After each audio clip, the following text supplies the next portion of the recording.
పరిశుద్ధ గ్రంథంలో నుంచి పరిశుద్ధ లేఖన భాగం నేను చదువుతున్నాం. అపోస్తలుడైన పౌలు గారు దైవజనుడు తెస్సలోనికీయులకు రాసిన మొదటి పత్రిక 5వ అధ్యాయం 23వ వచనం 24వ వచనాన్ని నేను చదువుతున్నాను.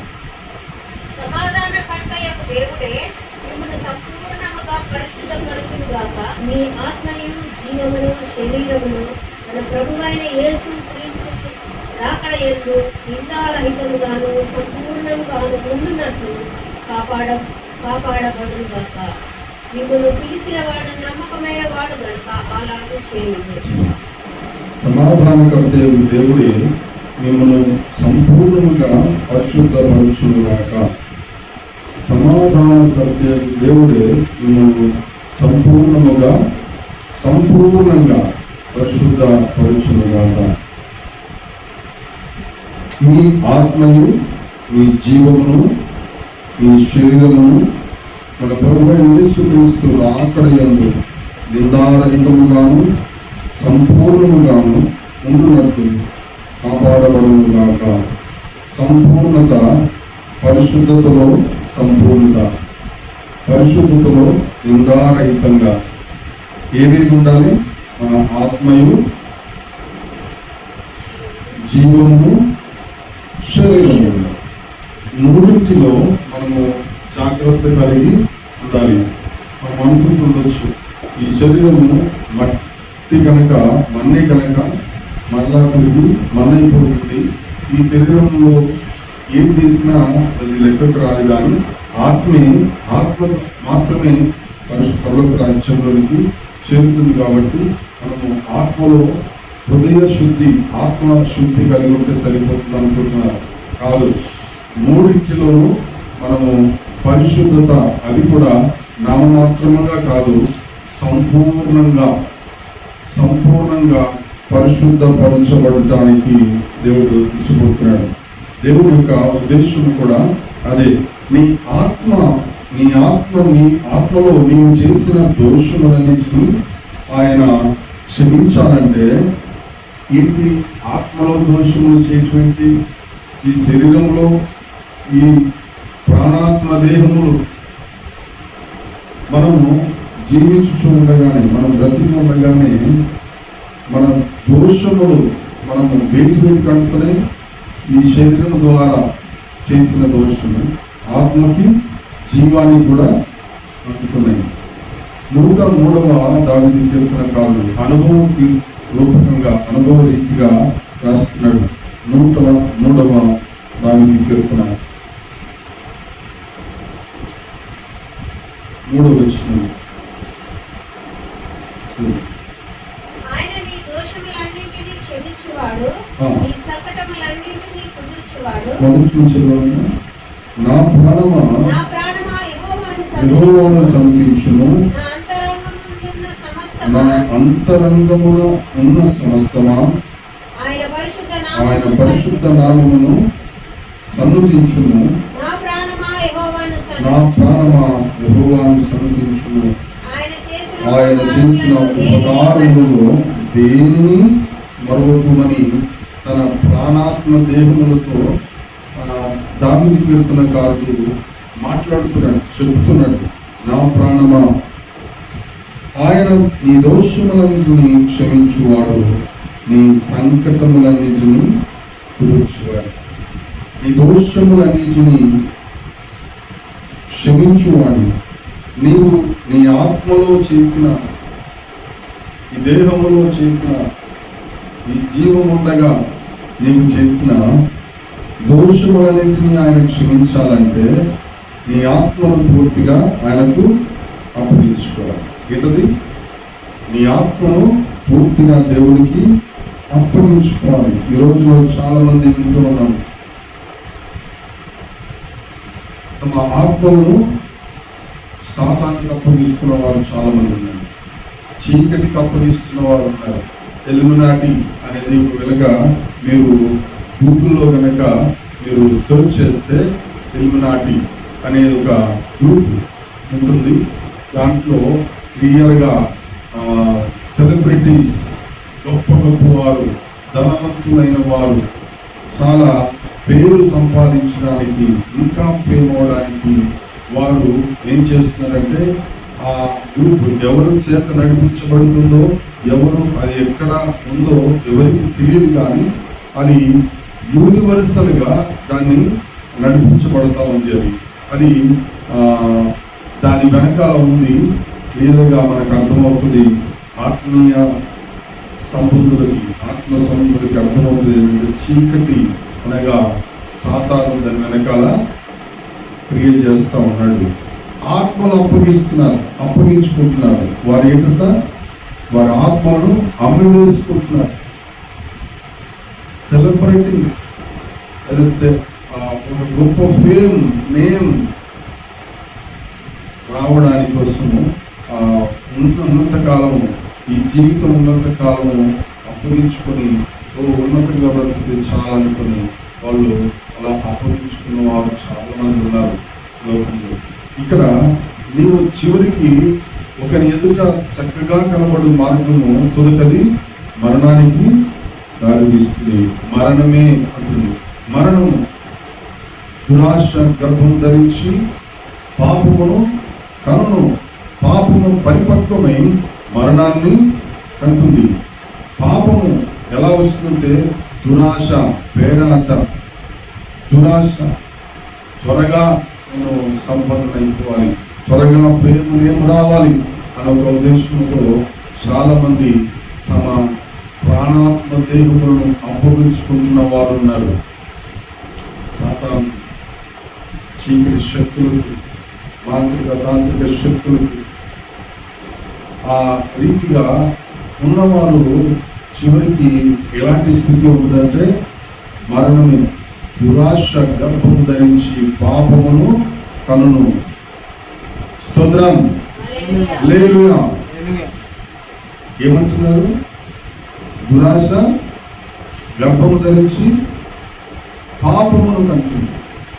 దురాశ ఏం చేస్తుందంటే పాపాన్ని నడిపిస్తుంది, పాపం జరిగిస్తుంది. ఆ పాపము పరిపక్వమై పండి కదా, నీ పాపం పండుతుంది కదా.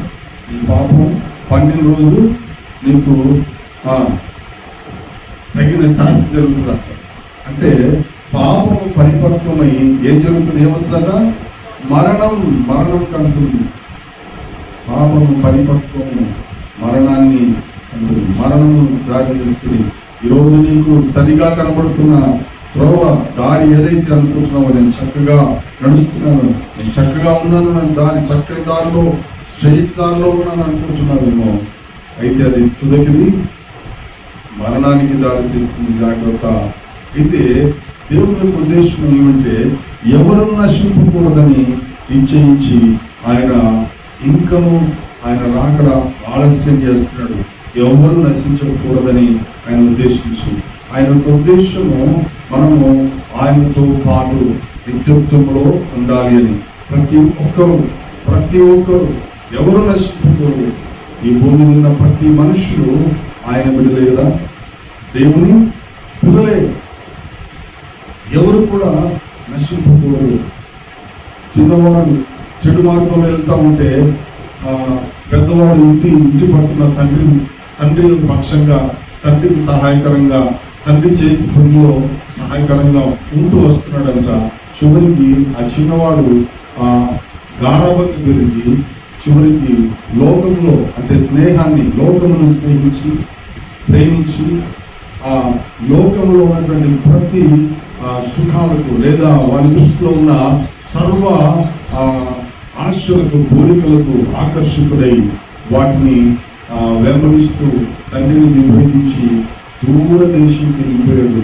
చివరికి ఏమైంది? వాడి బ్రతుకు సమస్తాన్ని కోల్పోయి పందులను కాసేవాడుగా, పందులను మేపేవాడుగా ఆకలికి అలమటించిపోయిన పరిస్థితి వచ్చింది. చివరికి వాడు ఆకలి వేసి ఆ పందులు తినేటువంటి ఆ పొట్టును తినడానికి ఆశపడ్డాడు. అంతగా ఆకలితో అలమటించిన బ్రతుకు చివరికి ఎలాంటి స్థితిలో ఉన్నవాడు ఎలాంటి పరిస్థితుల్లోకి వెళ్ళిపోయాడంటే దేవుని తండ్రిని విడిచినందున తండ్రి ఇంట్లో నాకు గొప్ప స్థానం ఉండేది. అప్పుడు వాడు బుద్ధి వచ్చాడు, ఆలోచన వచ్చింది, అయ్యో నా తండ్రి ఇంట్లో నేను ఏ స్థితిలో ఉండేది, నేను ఈ రోజున నా తండ్రిని బోధించి నా తండ్రి చెప్పిన మాట వినకుండా నా తండ్రి చూపిన త్రోవలో నేను వెళ్లకుండా చివరికి ఇదిగో నేను పూర్వదేశము ఎక్కడికో ఇచ్చి లోకాన్ని ప్రేమించి స్నేహించి నేను అన్ని లోకంలో ఉన్న సమస్తము శాశ్వతం అనుకొని నేను వాటిని ప్రేమించి వెంబడించి సమస్తాన్ని పోగొట్టుకుని ఈ రోజున నేను ఈ స్థితి కాపురించింది నాకని ఆలోచించి అయ్యో నేను నా తండ్రికి పరలోకమునకు నేను విరోధంగా నేను పాపం చేశాను. అయితే నా తండ్రి దగ్గరికి వెళ్తా, నా తండ్రి ప్రేమ కలిగిన వాడు, నా తండ్రి కనికరం కలిగిన వాడు, ఎలాగైనా నేను నా కొడుకు ఆయన కొడుకుగా ఉండడానికి ఇష్టపడలేదు, కానీ నేను యోగ్యులు కాదు, కానీ నా తండ్రితో నేను చెప్తాను వెళ్ళి, అయ్యా తండ్రి నేను నీకు విరోధముగా పరలోకమునకు విరోధముగా నేను పాపం చేసింది, కాబట్టి నీ కుమారుడిగా ఉండి నేను యోగ్యుని కాదు, కానీ నీ పని వాళ్ళలో ఎక్కడిగా నన్ను చేర్చుకోవాలని అడుగుతాను. అక్కడ లేచి బయలుదేరాడు. అక్కడ లేచి వాడు బయలుదేరాడు. బయలుదేరి ఎదురు చూస్తున్నాడు కుమారుని కోసం. తండ్రి యొక్క ప్రేమ ఎలాంటిదంటే, తండ్రి విభేదించి వెళ్తా ఉంటే వద్దు నా బిడ్డ అని చెప్పేసి ఎంత చెప్పినా వాడు దూరంగా వెళ్ళిపోయిన వాడి మీద ప్రేమ. పిల్లలంటే తండ్రికి చాలా ప్రేమ. పిల్లలంటే ఏ తండ్రికైనా తల్లిదండ్రులకైనా ప్రేమే. దూరం అయిపోతే ఎదురు చూస్తూ కళ్ళు అలా కాయలు రాస్తూ ఎదురు చూస్తూ ఉన్నాడంట. దారులు ఎదురు చూస్తూ ఉన్నాడు, దారుల వైపు ఎదురు చూస్తూ ఉన్నాడు, దారులు వెతుకుతూ ఉన్నాడు. ఆ యొక్క ఇంటి పైన మేడ పైన కూర్చొని ప్రతి దినము త్రోవెంబడి వస్తున్న ప్రతి ఒక్కరిని చూస్తానంట. ఏ రోజుకైనా నాకు మనం మళ్ళా తిరిగి వస్తారు నా దగ్గర. ఒక రోజు రాని వచ్చింది, వాడు ఎప్పుడు బయలుదేరి వస్తూ ఉన్నాడు త్రోవెంబడి. వాడి ఆ దారిలో ఉండగానే ఈ తండ్రి పరిగెత్తుకొని పోయి మార్గ మధ్యలోనే వాని మీద మెడ మీద పడి ముద్దు పెట్టుకొని కౌగులించుకొని, నా కుమారుడా నువ్వు నాకు తిరిగి నువ్వు మరలా వచ్చావు, నువ్వు చనిపోయి నువ్వు బ్రతికావు ఈ దినం నాకు అని చాలా సంతోషంతో తన ఇంట్లో చేర్చుకోవడానికి తీసుకొస్తా ఉంటే తండ్రి పాదాల మీద పడి అడుగుతున్నట్ట, తండ్రి నీకు విరోధముగాను పరలోకమునకు విరోధముగాను నేను పాపం చేశాను, నేను చెప్పిన మాట వినలేదు, నీ మార్గములో నేను నడవలేదు, నేను ఈ రోజున ఈ కుమారుడుగా ఉండటం నేను యోగ్యులను కాదు, ఈ పని వాళ్ళలో ఒకరిగా నన్ను చేర్చుకుంటావా అని బ్రతుకాడు కన్నీరు పిలిస్తే ఆ కుమారుడు నీ చేయి పట్టుకుని పైకి లేవెత్తి వాని ముందు పెట్టుకొని, నా కుమారుడా నీవెప్పటికీ నా కుమారుడే, నువ్వు కుమారుడుగా ఉండడానికే నిన్ను పిలిచాను, కుమార్తెగా ఉండడానికి నేను పిలిచాను. దేవుడు అలాగే ప్రేమిస్తూ ఉన్నాడు. తండ్రి ప్రేమ ఎలా ఉంటుందో, తండ్రి తల్లిదండ్రుల ప్రేమ, దేవుని ప్రేమ కూడా అంతకంటే ఎక్కువగానే మన మీద ఉంటుంది. ప్రతి భూమి మీద ఉన్న ప్రతి మనుషుని పట్ల దేవుని యొక్క ప్రేమ అదే రీతిగా ఉంది. అలాగే ఆయన ప్రేమిస్తూ ఉన్నాడు. తండ్రి ప్రేమ, ఆ ప్రేమ అగాపే, అది విడువని ఎడబాయని ప్రేమ. లేనిగా ఈ లోకంలో ఉన్న ప్రేమ ఒకవేళ నీవు ఒకటి ఆశిస్తే నువ్వు వారికి ఇయ్యలేకపోతే కనుక నువ్వు వారిని నీ నుంచి ఏదైతే ఆశిస్తే నువ్వు వారికి ఇయ్యలేకపోతే కనుక వారి ప్రేమ అక్కడే కట్ అయిపోతుంది, అక్కడే ఆగిపోతుంది, అక్కడే దూరం అయిపోతుంది, విడిచిపోతుంది. అది శాశ్వతమైన ప్రేమ కాదు. అలాంటి ప్రేమ అది ఒకవేళ నీ తల్లిదండ్రులు, నీ రక్త బంధువులు, నీ స్నేహితులు, నీ అనుభవాలు ఒకవేళ నేను విడిచిపెడతారేమో ఒక సమయంలో, కానీ దేవుడు, తండ్రి అయిన దేవుడు ఆయన్ని ఎన్నడూ నిన్ను ఎడబాయను, నిన్ను విడువను, నిన్ను ఎడబాయను అంటున్నాడు. శాశ్వతమైన ప్రేమతో నిన్ను ప్రేమిస్తున్నాను దేవుడు. హల్లెలూయా. శాశ్వతమైన ప్రేమ అది వెళ్ళపెట్టలేనటువంటి ప్రేమ. ఏదో నువ్విస్తే ఆయన ప్రేమించట్లేదు, కానీ నువ్వు ఆయన్ని ప్రేమించకుండా ఆయన నిన్ను ప్రేమిస్తున్నాడు. ఆయనను నువ్వు వెంబడించుకున్నా ఆయన నిన్ను విడిచిపెట్టలేదు. ఆయన విడిచిపెట్టి నువ్వు దూరంగా వెళ్ళిపోయినా ఆయన నిన్ను విడిచిపెట్టలేదు. కుమారుడా, కుమార్తె, ఈ పగటి వేళ దేవుని యొక్క ప్రేమ ఎలాంటిదో మనం చూద్దాం. ఇక్కడ ఆయన ఉద్దేశం ఏంటంటే నన్ను ఆయనతో పాటుగా ఆయన ఉండు స్థలంలో ఉండులాగున, నేనుండు స్థలంలో మీరు ఉండులాగున నేను స్థలం సిద్ధపరచగలుగుతున్నాను. పరలోకంలో ఒక ఉన్నతమైన అక్షయమైనటువంటి ప్రదేశం అది. ఆ స్థలంలో నీకు నాకు ఒక స్థలమును ప్రతి ఒక్కరికి ఉండులాగున ఆయన స్థలమును సిద్ధపరుస్తా ఉన్నాడు. అయితే అక్కడ ఉండటానికి, ఆయనతో పాటు ఉండడానికి కొన్ని షరతులు ఉన్నాయి, కొన్ని రూల్స్ అండ్ రెగ్యులేషన్స్ ఉన్నాయి, కొన్ని కట్టుబాట్లు ఉన్నాయి. వాటిని ఖచ్చితంగా పాటించవలసిందే. బ్యాంకింగ్కి వెళ్తే కనుక, లోన్కి వెళ్తే అక్కడ కొన్ని రూల్స్ ఉంటాయి, కొన్ని కండిషన్స్ అప్లై ఉంటాయి కదా. ప్రతి దానికి నీకేమైతే దేనికైతే నువ్వు అప్లై చేస్తావో ఆ దాంట్లో ఆ కంపెనీ వాడు కొన్ని రూల్స్ అండ్ రెగ్యులేషన్స్ పెడతాడు. ఆ కండిషన్స్ అన్ని నువ్వు కానీ ఆ కండిషన్స్ అప్లై చేస్తాడు వాడు. అవి కనుక నువ్వు ఒప్పుకుంటేనే, ఆ బాండ్స్ మీద సైన్ చేస్తేనే నీకు అవి అందజేయబడతాయి. లేదుగా అది నువ్వు పొందుకోగలుగుతావు. కానీ ఇక్కడ దేవుని యొక్క కండిషన్స్ ఏంటంటే నీవు పరిశుద్ధుడిగా మార్చబడాలి. లేదుగా నీవు పవిత్రంగా జీవించాలి.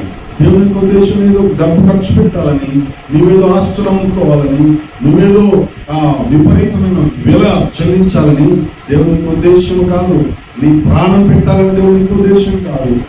ఆయన నిన్ను బ్రతికించడానికి, నన్ను బ్రతికించడానికి, ప్రతి మనుషుల మీదకి రావాల్సిన, ఈ భూమి మీద ఉన్న ప్రతి మనుషుల మీదకి రావాల్సిన శిక్షని ఆయన కలువరి శిలువలో ఆయన భరించాడు. ఆయన సహించాడు ఆ వేదన. ఆయన మరణము, మనకు రావలసిన మరణము ఆయన తీసుకున్నాడు. ఆయన విడుదల తీసుకున్నాడు. ఆయన మన కోసం నీకు మారుగా నాకు మారుగా ఆ కలువరి శిలువలో మరణించాడు.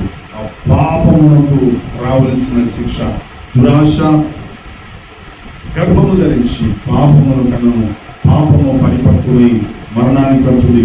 మనం పిడరాశ, మన దురాశ మన ఏది తీసుకెళ్ళిందంటే పాపమును వైపు తీసుకెళ్ళింది. ఆ పాపములో మనం బ్రతుకుతున్నాం.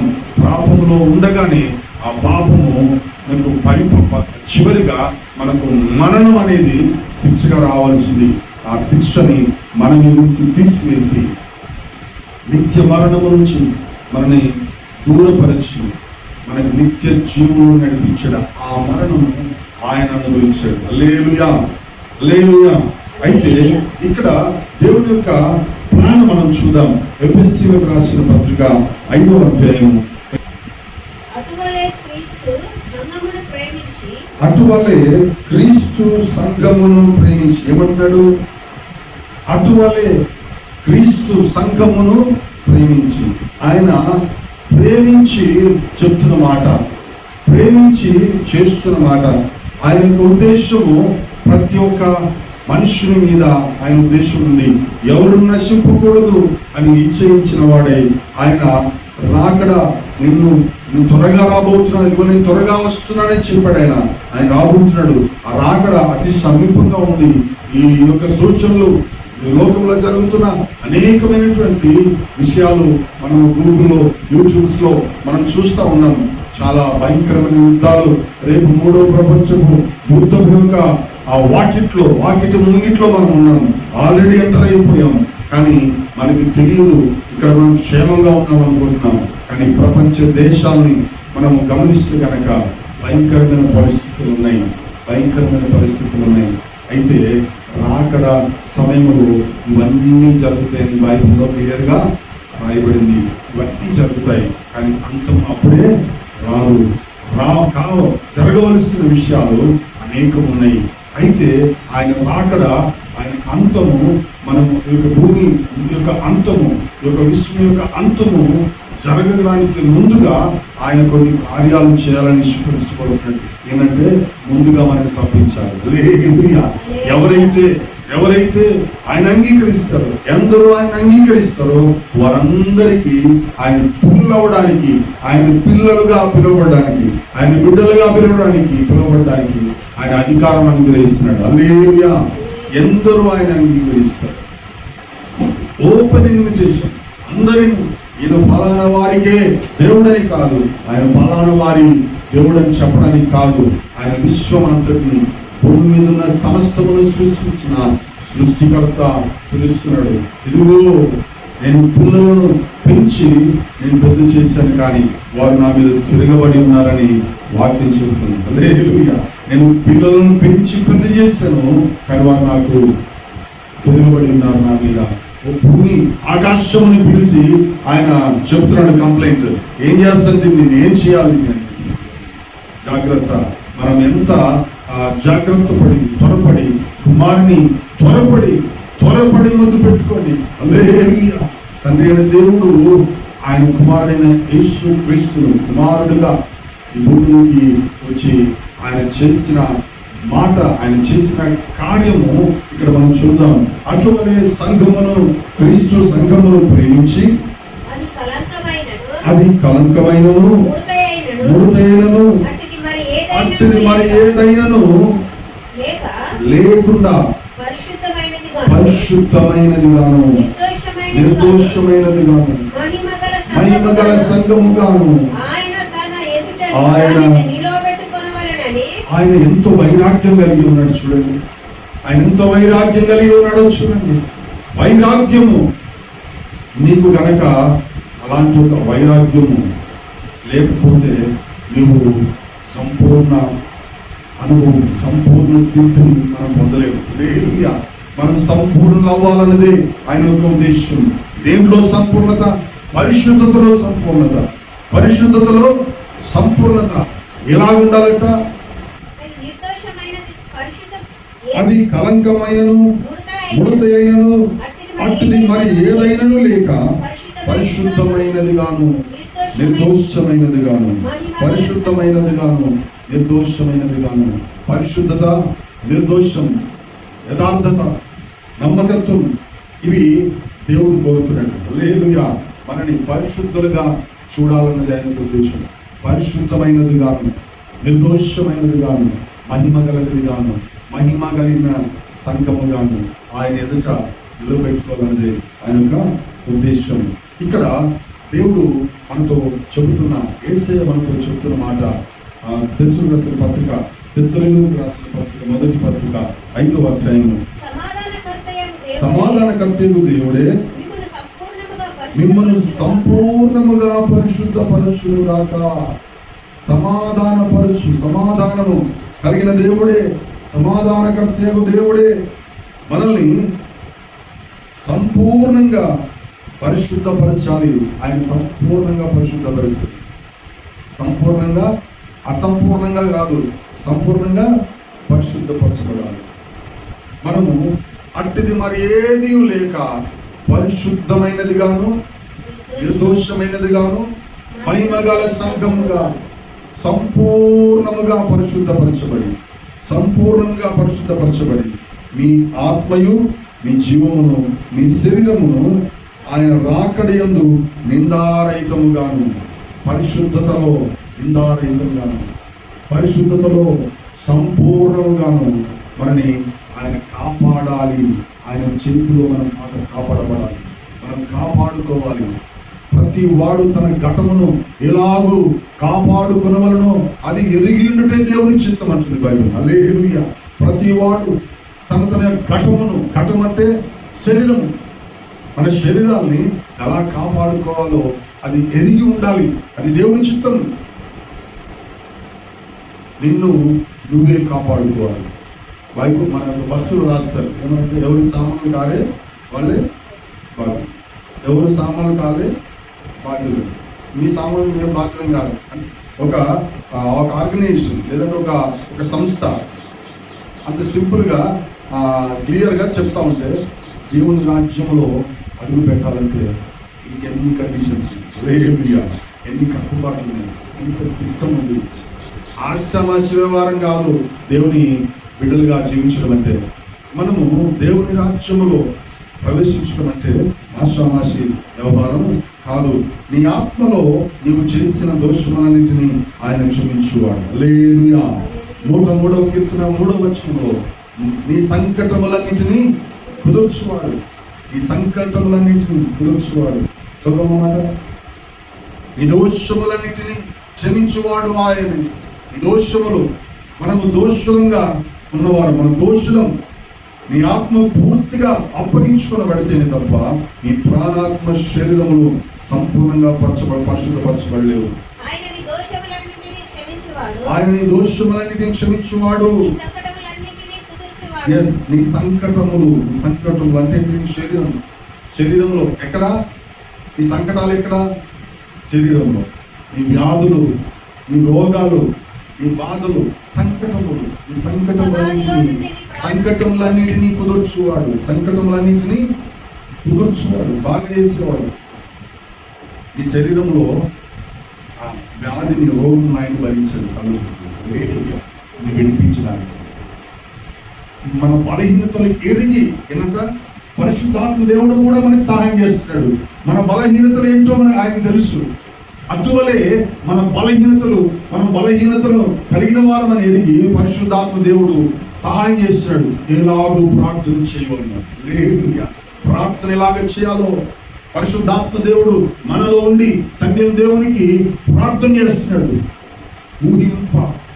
ఉచ్చరింప సఖ్యము కానీ మూలుగుల చేత ఆయన తండ్రి దేవునికి ప్రార్థన చేసేటువంటి సహాయం మనకి పరిశుద్ధాత్మ దేవుడు చేస్తా ఉన్నాడు.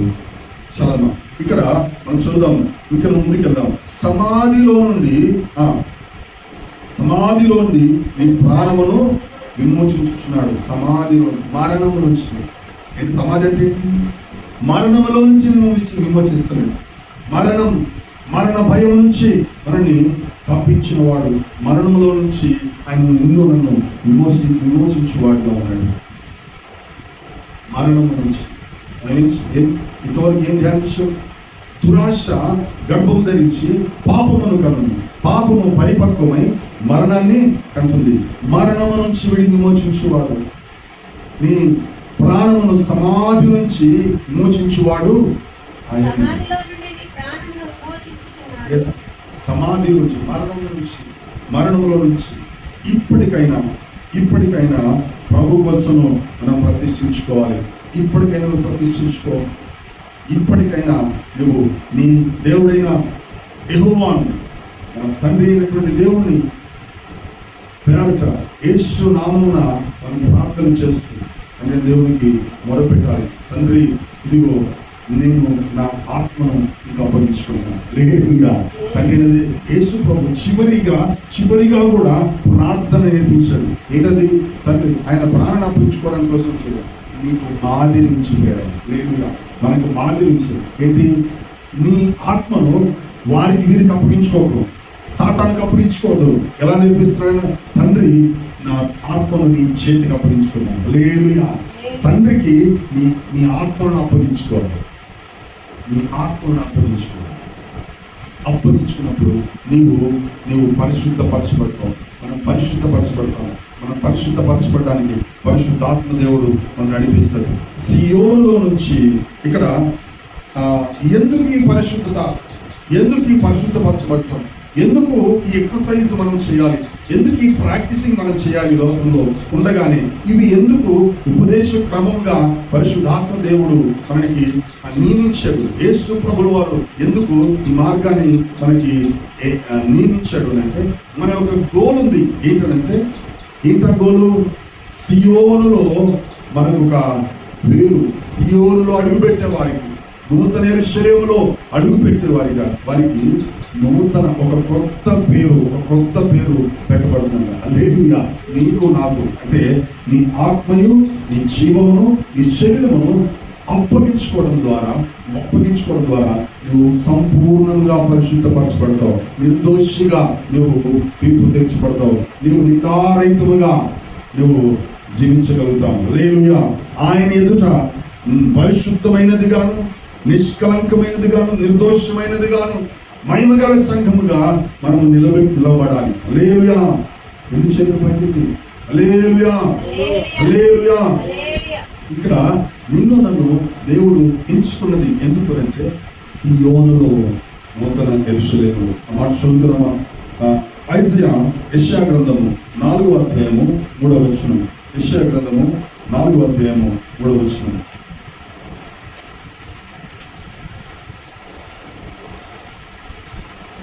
సియోనులో శేషించిన వారికి యెరూషలేములో మైక్ తీసుకొచ్చాను.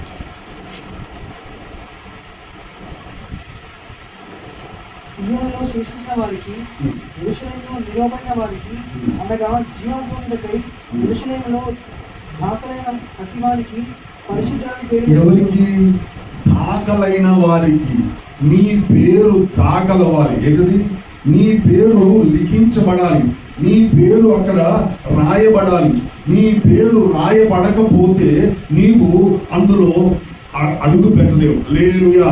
నూతన యెరూషలేములో సియోనులో నీ పేరు రాయబడకపోతే నువ్వు అడుగు పెట్టలేవు. హల్లెలూయా.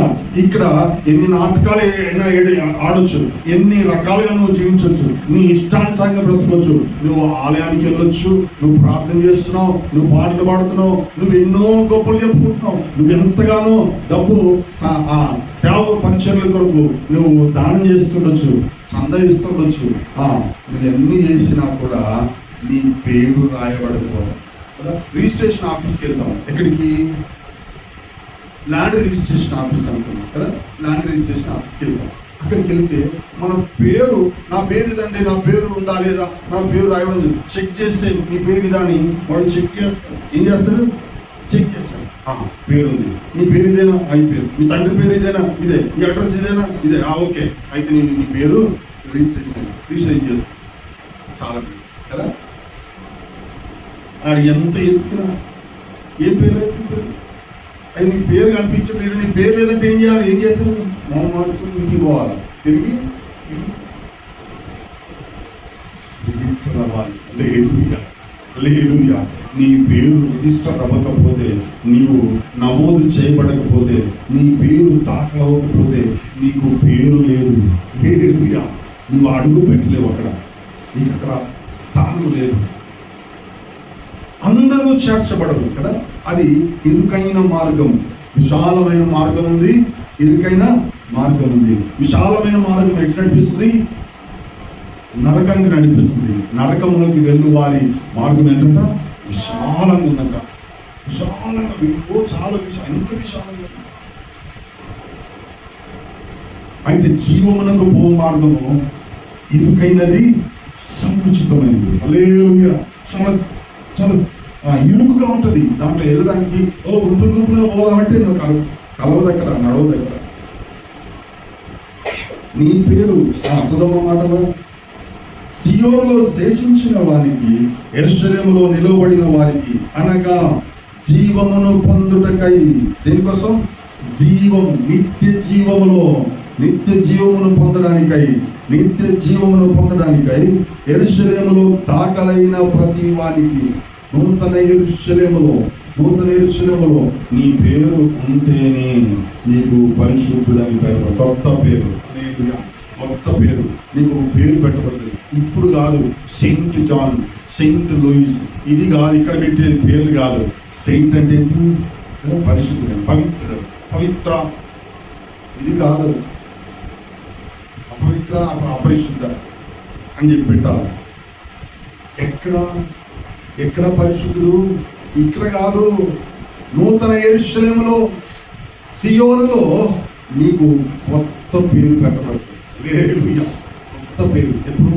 జీవమును పొందడానికై, జీవమును పొందుటకై యెరూషలేములో దాఖలైన ప్రతి వానికి పరిశుద్ధుడని పేరు పెట్టుదురు. హల్లెలూయా. జీవమును పొందడానికి యెరూషలేములో నీ పేరు రిజిస్టర్ అవ్వాలి. నువ్వు సేవకునివైనా, నువ్వు విశ్వాసమైనా,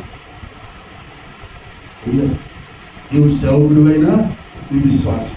మనమందరం అక్కడ మనం కనబడబోతున్నాము కాదు, నడవదు. ఇదేమి నడవదు. ఎన్ని అబద్ధంగా చెప్తాను. నిన్ను మోసగిస్తున్నాను. జాగ్రత్త. నిన్ను హెచ్చరిక చేస్తూ నిన్ను ప్రభు మార్గములో, సరైన మార్గములో నడిపించే వాక్య ఉపదేశం కావాలి ఈ రోజున. హల్లెలూయా. నిన్ను తండ్రి అయిన దేవుని ఎదుట నిన్ను మహిమ గల సంఘముగా నిలబెట్టాలన్నదే ఆయనకు ఉద్దేశం. హల్లెలూయా. తండ్రి యొద్ద ఆయన ఇప్పుడు ఎక్కడున్నాడు? తండ్రి కుడి పార్శ్వమున ఆయన సింహాసనములో ఆయన కూర్చున్నాడు. హల్లెలూయా. తండ్రి సింహాసనం మీద ఆయన ఆశీర్వదించాడు. రేపు ఆయన ఎదుట మనం ఎలా నిలబడబోతున్నాము? దోషులంగానా, నిర్దోషులంగానా? అపవిత్రులుగానా, పరిశుద్ధులుగానా? ఆయన ఉద్దేశము నీవు నిర్దోషమైనవిగాను, పరిశుద్ధమైన వారిగాను, మహిమ గల వారిగా ఆయన ఎదుట నిలవబెట్టుకోవాలన్నది ఆయనకు ఉద్దేశం. హల్లెలూయా. ఆయన ఒక రాజ్యము దేవునికి అప్పగించబోతున్నాడు. ఒక రాజ్యం పరిపాలన తండ్రి అయిన దేవుడు ఎవరిది? రాజ్య పరిపాలన నిత్యత్వంలో రాజ్య పరిపాలన ఎవరిది? తండ్రిది. ఇక్కడ మనము డీపుగా పైన మేస్తే కాదు, ఏం చేయాలి? డీపుగా మనము దీన్ని ధ్యానిస్తే కనుక మనకి ఆ లోతైన ఆత్మీయ మర్మాలు మనము అర్థం చేసుకోగలుగుతాం. రెవల్యూషన్ ప్రకటన గ్రంథం 14వ అధ్యాయము మొదటి వచనం. మరియు నేను చూడగా ఇదిగో ఆ గొర్రెపిల్ల సియోను పర్వతము మీద నిలవబడి ఉండెను. ఆయన నామమును ఆయన తండ్రి నామమును నొసళ్ళ యందు లిఖింపబడి ఉండుట 144,000 మంది ఆయనతో కూడా ఉండిరి. 144,000 మంది ఆయనతో కూడా ఉండిరి. ఇక్కడ మరియు నేను చూడగా ఇదిగో గొర్రె పిల్ల సియోను పర్వతం మీద నిలబడి. ఎక్కడ నిలబడ్డాడు? గొర్రె పిల్ల ఎవరు? యేసయ్య, ప్రభువైన యేసు. ప్రభువైన యేసుల వారు అది ప్రభువైన యేసయ్య ఆ సియోను పర్వతం మీద నిలబడి ఉండెను. ఆయన నామమును ఆయన తండ్రి నామమును నొసలయందు లిఖింపబడి ఉన్న 144,000 మంది 144,000 మంది ఆయనతో కూడా. సియోను కొరకు, నూతన యెరూషలేము కొరకు. హల్లెలూయా. 144. ఇక్కడ చక్కగా 2 గుంపులు, 144,000 మంది, 144,000 మంది ఒక గుంపు. మరొక గుంపు కూడా ఉంది, మరొక 144,000 మంది గుంపు. ఇక్కడ రివీల్ చేయబడుతుంది. హల్లెలూయా. కన్ఫ్యూజ్ అవ్వద్దు. ఇక్కడ క్లియర్ రాయబడింది. వీరందరూ ఎవరు? వీరందరూ యెరూషలేము కోసం, సియోను కొరకు. యెరూషలేము కొరకు, సియోను కొరకు. నూతన యెరూషలేము కొరకు, సియోను కొరకు. మరొక గుంపు ఉంది, చూద్దాం. ప్రకటన గ్రంథం 7వ అధ్యాయము. ప్రకటన గ్రంథం 7వ అధ్యాయము మొదటి చూడండి. అటు తర్వాత భూమి యొక్క 4 దిక్కులలో 4 దేవదూతలు నిలిచి ఉండి భూమి మీదనైనను 3వ వచనం.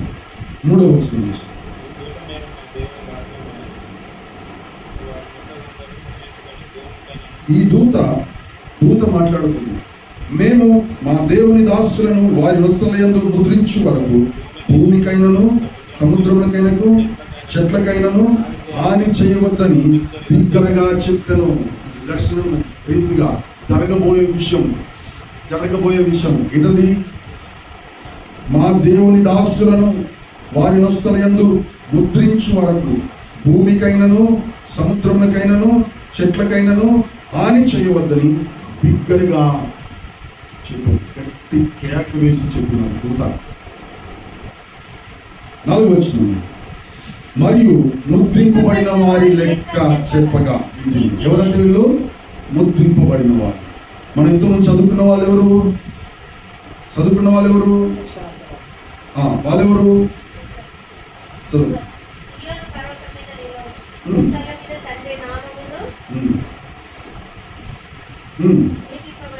గట్టి చదువు. ఆయన నామమును ఆయన తండ్రి నామమును నొసలయందు లిఖింపబడిన వారు. రిజిస్ట్రేషన్ ఆఫీస్కి వెళ్ళాను. మేము రిజిస్టర్ ఆఫీస్కి చెప్తున్నాము. అందరికీ తెలుసు కావాలి కదా. రిజిస్ట్రేషన్ ఆఫీస్కి వెళ్తే ల్యాండ్ రిజిస్ట్రేషన్ ముద్రేసినోడు ఉంటాడు కదా, ముద్రలు వేస్తాం. ఈ ముద్ర ముద్ర వేసినాక సైన్ కావాలి కదా, ముద్ర వేసినాక సైన్. ముద్ర ఎవరికైనా ముద్ర దేని మీదైనా పడుతుంది, సైన్ పడాలి, సైన్ రావాలి కదా. లిఖింపబడడం పేర్లు రాసి, ఎవరి పేర్లు? ఆయన పేరును, ఆయన ఎవరు? యేసయ్య పేరును, ఆయన తండ్రి పేరును, యేసయ్య నామమును, ఆయన తండ్రి నామమును వారి నొస్సల యందు లిఖింపబడి ఉన్న 144,000 మంది ఆయనతో కూడా ఉండేది. హల్లెలూయా. 144,000 మంది ఆయనతో కూడా ఉన్నవారు. ఇక్కడ 7వ అధ్యాయంలో 3వ వచనం, 7వ అధ్యాయంలో 3వ వచనం, 4వ వచనంలో ముద్రింపబడిన వారి లెక్క, ముద్ర వేస్తున్న వారు, ముద్రింపబడిన వారి లెక్క చెప్పగా వింటిని ఇశ్రాయేలుల గోత్రములలో నుండి ముద్రింపబడిన వారు 144,000 మంది. హల్లెలూయా, హల్లెలూయా. వీరు ముద్రింపబడిన వారు ఇశ్రాయేలులలో నుండి 12 గోత్రములలో ముద్రింపబడిన వారు. ఒక్కొక్క గోత్రముల నుంచి 12,000 మంది, ఒక్కొక్క గోత్రం నుంచి 12,000 మంది, 144,000 మంది ముద్రింపబడిన వారు. వారింటి ముద్రింపబడిన వారు, రక్షింపబడిన వారు, ముద్రింపబడిన వారు, రక్షింపబడిన వారు, సీల్ వేయబడిన వారు. మీరేంటి? సైన్ చేయబడిన వారు. హల్లెలూయా. యేసు నామములో, ప్రభువైన యేసు నామములో, మరి తండ్రి అయిన దేవుని నామమును వారి నొస్సల యందు వ్రాయబడిన వారు, లిఖింపబడిన వారు, సైన్ చేయబడిన. మీరెవరు? చూద్దాం 14 వచనం. చూద్దాం. మరియు విస్తారమైన జలముల ధ్వనితో, గొప్ప ఉరుము ధ్వనితో సమానమైన ఒక శబ్దము పరలోకము నుండి రాగా వింటిని. నేను వినిన ఆ శబ్దము వీణలు వాయించుచున్న వైదికుల నాదమును కోరినది. వారు సింహాసనమును ఎదుటను, ఆ 4 జీవుల ఎదుటను, పెద్దల ఎదుటను ఒక కొత్త కీర్తన పాడుచున్నారు. భూలోకము నుండి కొనబడిన ఆ 144,000 మంది తప్ప మరి ఎవరు ఆ కీర్తన నేర్చుకొనజాలరు. వీరు శ్రీ సాంగత్యమును అపవిత్రుడు కాని వారును, శ్రీ సాంగత్యమును ఎరుగని వారునై ఉండి, గొర్రెపిల్ల ఎక్కడికి పోవునో అక్కడికెల్లా ఆయనను వెంబడించుదురు. గొర్రెపిల్ల ఎక్కడికి పోవునో అక్కడికెల్లా ఆయన వెంబడించేవాడు. హల్లెలూయా. గొర్రెపిల్ల ఎక్కడికి వెళ్తుందో అక్కడ ఆయన వెంబడించువారుగా ఉన్నారు. హల్లెలూయా. 2 చేతుల పైకి దేవుని వెంబడిస్తాను. ఎంతవరకు మీకు ఇది అర్థమవుతుందో నాకు తెలియదు, కానీ ఇది మీకు అర్థమైతే కనుక నేను మనము నొస్తల మీద ఆయన పేరు ముద్రింపబడడానికి ఏమి చేయాలో, ఎలా జీవించాలో, ఎలా బ్రతకాలో ఈ లోకములో ఉండగానే నీవు భూలోకము నుంచి, ఏమంటాడు? భూలోకములో నుండి కొనబడిన వారు. భూలోకములో నుంచి కింది వచనంలో మనుషులలో నుండి కొనబడిన వారు. హల్లెలూయా. ప్రథమ ఫలముగా గొర్రె పిల్ల కొరకును, దేవుని కొరకును ప్రథమ ఫలముగా ఉండుటకై మనుషులలో నుండి కొనబడిన వారు. భూలోకం అంటే, భూలోకం అంటే లోకములో నుంచి కదా, లోకములో నుంచి మనుషులలో నుండి కొనబడిన వారు, ప్రత్యేకింపబడిన వారు. 2 గుంపులు ఉన్నాయి ఇక్కడ, 2 గుంపులు ఉన్నాయి, 2 పేర్లు ఉన్నాయి. 2 పేర్లు, ఒకటి యేసయ్య పేరు, 2 తండ్రి అయిన దేవుని పేరు. నొస్సల మీద రాయబడిన వారు 144,000 మంది. ఒక గుంపేమో ఇశ్రాయేలు 12 గోత్రముల వారు 144,000 మంది అయితే, మరొక గుంపు వారు 144,000 మంది. వీరు మనుషులలో నుంచి భూమి మీద ఉన్న 144,000 మంది. 144,000 మంది అంటే లెక్కిందా? 144,000 మంది. వీరు అందరూ సియోనులో అందరూ నూతన విషయంలో అడుగు పెట్టడానికి వారి పేరు ముందు దాఖలు చేయబడాలి, రిజిస్టర్ అవ్వాలి. ఏంటది? నువ్వు రిజిస్టర్ అయ్యావా? Registration must. ఒక కాన్ఫరెన్స్కి వెళ్తే రిజిస్ట్రేషన్ కావాలి కదా. ఒక కాన్ఫరెన్స్కి వెళ్తే మినిమం ఫీజు 1000-1200 ఉంటా ఉంటుంది, 1500, 3000 ఉంటాయి. ఒక కాన్ఫరెన్స్, కామన్ కాన్ఫరెన్సెస్. నువ్వు ఎక్కడ డెవలప్ అవ్వాలో ఆ డెవలప్మెంట్ మైండ్ నీకు నేర్పించడానికి, ఎట్లా నువ్వు సంపాదించాలో నేర్పించడానికి ఆ కాన్ఫరెన్స్లు ఉంటాయి ఈ లోకంలో. వాటికి అడుగు పెట్టాలంటే రిజిస్ట్రేషన్ చేస్తే ఒక బ్యాడ్జ్ ఇస్తారు, ఒక బ్యాడ్జ్ ఇస్తారు. అవడానికి పేరు రాయబడు, నీ పేరు, ఇంకోటి పేరు ఉండదు, నీ పేరే. అందులో అడుగు పెట్టడానికి నీకు రిసిప్ట్గా రిజిస్ట్రేషన్, నీ పేరు ఉంటే నీకు ఫుడ్ ఉంటుంది, నీకు బెడ్ కదా, అకామిడేషన్ అండ్ ఫుడ్ అన్ని సకల సౌకర్యాలు. రిజిస్ట్రేషన్, ఒక కాన్ఫరెన్స్ నిత్యత్వం అడుగు పెట్టడానికి నీకు అక్కడ నీ పేరు నమోదు చేయబడితేనే నీకు పేరు పరిశుద్ధుడు అనే పేరు పెట్టబడుతుంది. హల్లెలూయా, హల్లెలూయా. వారు గొర్రె పిల్ల ఎక్కడికి పోనో వాడు అక్కడికి వెళ్తున్నారంట. గొర్రె పిల్ల ఇలా వెళ్తుంటే ఆ 140,000 మంది ఆయన వెంబడిస్తున్నారంట. హల్లెలూయా. వారు ఎవరంట?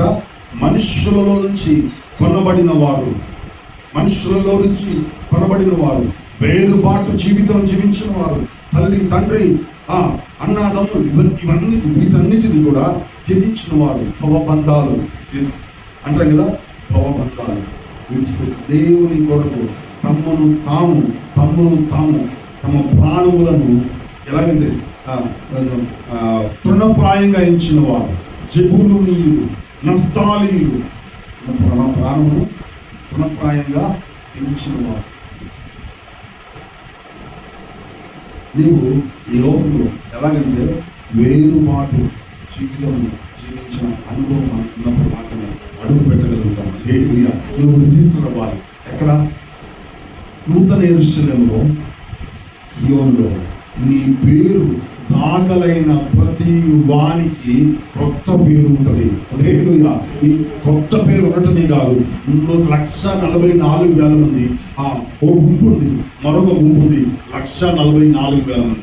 ఒక గుంపేమో 144,000 మంది గుంపేమో ఇశ్రాయేలుల 12 గోత్రముల వారైతే, వారిలో నుంచి ఎత్తబడిన వారైతే, వారి నుంచి ప్రత్యేకించబడిన వారైతే, మరొక గుంపు మనుషులలో నుంచి కనబడిన వారు, లోకంలో నుంచి ప్రత్యేకించబడిన వారు.